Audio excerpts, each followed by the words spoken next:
Hi, இன்றைக்கி ஒரு சிம்பிளான ஒரு நைட் ரொட்டீன் வந்து பார்க்கலாம். ஒரு 7:30க்கு இன்றைக்கி வேலையை வந்து ஸ்டார்ட் பண்ணிவிட்டேன். சம்மர் ஸ்டார்ட் ஆகிடுச்சிங்களா, அடிக்கடி நம்ம வீட்டில் இந்த கம்பு கேழ்வர தோசைக்கு பதிலாக கூழ் தான் அடிக்கடி வந்து பண்ணுவேன். இன்றைக்கி ஃபஸ்ட் டைம் வந்து ஸ்டார்ட் பண்ணியாச்சு. இன்றைக்கி கம்பு கூழ் தான் வந்து செஞ்சிட்ருந்தேன். ஃபஸ்ட்டு அதுக்கு வந்து தண்ணி அடுப்பில் வச்சுட்டு இன்றைக்கி நைட்டு டிஃபன் வந்து சப்பாத்தியும் தக்காளி சட்னியும் தான் வந்து பண்ண போகிறேன். மாவு சாதனாட்டை எடுத்து கொடுத்துட்டு அவன் பிசைஞ்சு கொடுத்துருவா. அந்த கேப்பில் நான் வந்து சட்னிக்கு வந்து ரெடி பண்ணிகிட்டு இருந்தேன்.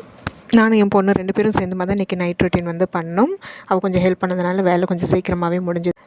சட்னிக்கு வதக்கி வச்சுட்டு அதை ஆறிட்டுருக்கிற கேப்பில் அதுக்குள்ளே தண்ணி கொதிச்சிருச்சு. கம்பு தான் மிக்சியில் அரைச்சி வந்து சேர்த்துட்ருந்தேன். ரொம்ப ஹெல்த்தியானதுங்க கம்பு கேழ்வரகு கூழ். அடிக்கடி இந்த சம்மருக்கு வந்து செஞ்சு குடிங்க, ரொம்ப நல்லாயிருக்கும். பசங்களுக்கு அது கொடுத்து பழகுங்க. இந்த சம்மர் ஃபுல்லாக இனிமேல் நம்ம வீட்டில் இப்படி தான் வந்து அடிக்கடி கூழ் தான் வந்து செஞ்சிட்ருப்பேன்.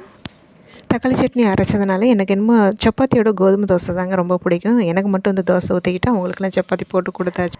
டிஃபன் வேலை முடிஞ்ச கையோடவே கிச்சன் க்ளீனிங் வேலை தாங்க வந்து போயிட்டுருந்தது. இன்றைக்கி கழுவிலாம் விடலை, சும்மா லைட்டாக ஸ்ப்ரே பண்ணி தொடச்சி விட்டுட்டு தான் இருந்தேன். ஃபைனல் டச்சாக வந்து கிச்சனை பெருக்கி தள்ளிட்டோம்னா அந்த வேலையை வந்து முடிஞ்சதும் காலையில் கிச்சனில் வேலை செய்கிறது கொஞ்சம் ஈஸியாக இருக்கும். கம்ப்ளீட்டாக எல்லா வேலையும் வந்து முடித்தேன். நான் ரெகுலராக இதை தான் வந்து ஃபாலோ பண்ணுறேன்.